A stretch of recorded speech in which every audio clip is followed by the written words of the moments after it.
బబ్బు నువ్వు అంటే నాకు లవ్వు. అబ్బో చూడగానే నాకు కలుగుతుంది నా కొవ్వు.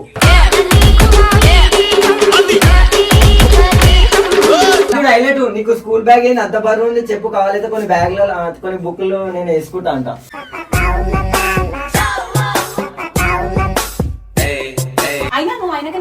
సపోర్ట్ కాదు పనికి మాల చెమట తాగుపోతూ కుయ్య తిరుగుపోతూ జొఫా చూపిస్తే ఆయన తోలు తీసేసాడు. బెల్టుతో మనం ఎట్ట కొట్టిండో రాడుతో కొడతాను నేను రోజు. ఈ ఫ్యూచర్ నాకు అర్థమైపోతుంది, ఈ ఫ్యూచర్ నాకు కనబడిపోతుంది.